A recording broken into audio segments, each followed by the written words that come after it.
কিছু photo video দেখেছি যেটা নিয়ে আমার একটু আপত্তি আছে। তো তার জন্য ভাবলাম আমার ভিডিওর মাধ্যমে বললে পরে হয়তো জিনিসটা ভালো হবে। আমার বিয়ে হয়ে গেছে, আমার অডিয়েন্স খুব খুশি হয়ে যাচ্ছে, কিছু অডিয়েন্স তো অবাক হয়ে যাচ্ছে, হাউ ইটস পসিবল, হ্যাঁ চুতিয়া বানায়া হ্যাঁ हमको।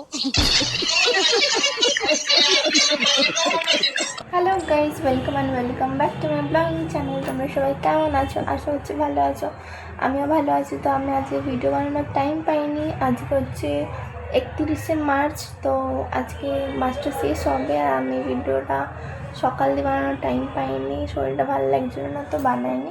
মা বলছিল যে বানাও ঘরে, কিন্তু আমি টাইম পাইনি।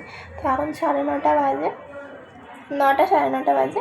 তো স্যারের চেম্বার শেষ হয়ে গেছে, তো আমি স্যারেরই রুমে এসে ভিডিও বানাচ্ছি। তো এখন কেউ নেই, কেউ এসে গেলে জানি না, তো বন্ধ করে দেবো ভিডিও। এখন বানাচ্ছি গেট লক করে।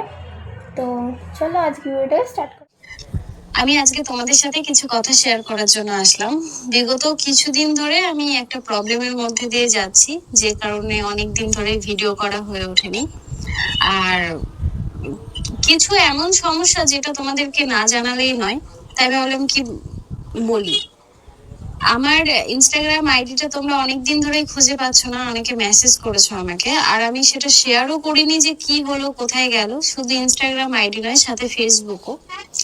তো ফেসবুক আইডিটা আমার অনেকদিন আগেই সাসপেন্ড হয়েছে, সেটা এখনো আমি ফিরে পাইনি।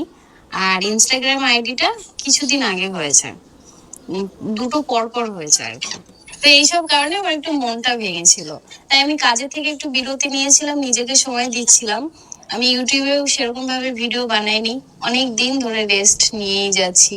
কিছুতেই মনটাকে আমি শক্ত করতে পারছি না, আর নিজেকে ঠিক করতে পারছি। দিদি আর বামরন্দা একসঙ্গে ছিল, ওদের রেজিস্ট্রিও হয়ে গেছিলো। প্রথম ভিডিও আমি ওদের সাথে দেখেছি, মানে অনেকদিন ধরে ওরা ছিল, তো ওদের বিয়ে হওয়ার কথা ছিল। তো অনেকদিন পর ওরা ছাড়াছাড়ি হয়ে গেছে, দুজনে দু রকম ভিডিও দিয়েছিল, অনেকে ট্রোল করেছে, তারপর আবার ঠিক হয়েছিল, তারপর আবার দিয়ে কদিন আগের দিয়ে বলছে যে একটা রিলসে দেখাচ্ছে যে ওদের দুজনের পালিয়ে বিয়ে হয়ে গেছে, কিন্তু ওগুলো ভুল। প্রীতিদি একটা ভিডিওতে বলছিল, ওটা আমি সাইডে দিয়ে দেবো, অল্পই দেবো ক্লিপ, কেন কি অত দেবো না, নাহলে কপিরাইট আসতে পারে।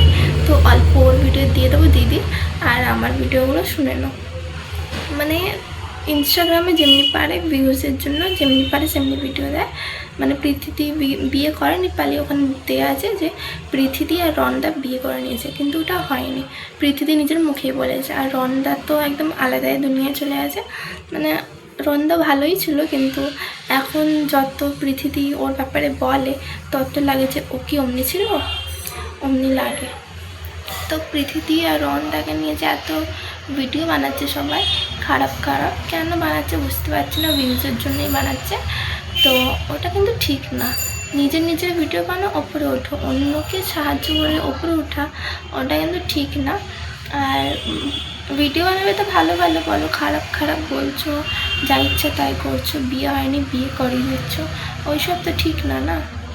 মানে একটা মেয়ে কিছু বলছে না বলে যা ইচ্ছে তাই হচ্ছে, আর ছেলেটা তো ছেড়েই দাও, ও অনেক কিছুই বলছে ভিডিওতে, নতুন করে শুরু করবো, অনেক জায়গায় যাচ্ছে।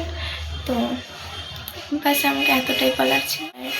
আমি একটু ভিডিওর ক্লিপ দিয়ে দেবো পৃথিবী, আর বাংলারও একটু একটু দিয়ে দেবো, তো ওগুলো তোমরা দেখে।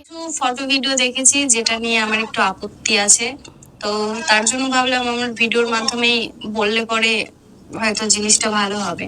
আমার কিছু শুভাকাঙ্ক্ষীরা আছে যারা আমাকে খুব বেশি ভালোবাসে, খুব বেশি আপন মনে করে, তারা আমাকে একদম হার্ট করে না। কিন্তু এই ভালো মানুষের মধ্যে কিছু মানুষ তো রয়েছে, কিছু তো মানুষ রয়েছে যারা আমার লাইফ সম্পর্কে শুনতে জানতে এত ইন্টারেস্টেড, তারা ফেক জিনিসটা দেখো বিশ্বাস করে একদম আন্দোলন শুরু করে দেয়, হ্যাঁ এটাই পৃথিবী, এটাই। খুব খারাপ লাগে, খুব খারাপ লাগে। এআই দিয়ে আমার বিয়ে দিয়ে দিয়েছে, এআই দিয়ে। মানে বলো আমি কি করতে পারি? কেউ তো আবার একজন রোস্টারকে দেখলাম আমাকে এআই দিয়ে আমার বয়ফ্রেন্ড বানিয়ে দিয়েছে, কেন এগুলো? তো আমি এইসব নানান প্রবলেমের মধ্যে জড়িয়ে আছি। তার মধ্যে তো তোমরা তো জানোই, পার্সোনাল লাইফ নিয়ে অনেকদিন আগে দিয়েই আমাকে নিয়ে শুরু হয়েছে, যেটা এখনো থামাথামির কোনো সিন নেই। থামবে? কে থামবে? কারণ কিছু মানুষ তো এখানে অবশ্যই রয়েছে যাদেরকে এখান থেকে ইনকাম করতে হবে, তারা কোথা থেকে শুনে ফেলেছে যে সোশ্যাল মিডিয়া থেকেই ইনকাম হয়, তো তারা এটাই লাস্ট অপশন তাদের কাছে, যে এখান থেকে যেভাবে হোক লোকের কেচ্ছা কেলেঙ্কারি, লোকের কিডনি চুরি করে হলেও এই সোশ্যাল মিডিয়া দিয়ে ইনকাম করবো। আমার তরফ থেকে তোমরা আজ পর্যন্ত কিছু জানতে পেরেছো? পারো তুমি না, আমি তো কিছুই বলিনি তোমাদেরকে। তারপরে এই যে এক্সট্রা কথা তো যে তোমরা সোশ্যাল মিডিয়াতে আমাকে নিয়ে তুলে ধরো, ভীষণ খারাপ লাগে। মানুষ তো আমাকে জাজ করে না, মানে ধরো আমি যেটা নয়, সরি আমি যেটা নই সেটা একটা মানুষ জানতে পেরেছে। আজকের জন্য এতটাই। ভিডিওটা কেমন লাগলো জানিও, আর যারা নতুন আছো চ্যানেল সাবস্ক্রাইব করে দিও, আর নতুন নতুন ভালো ভালো ভিডিও আসছে, আর আমার সাথে থেকো, আর লাইক করে দিও যাতে আমারও ভিডিও বানানোর ইচ্ছাটা করে, আর কমেন্টে জানিও কেমন লেগেছে। Tata, by.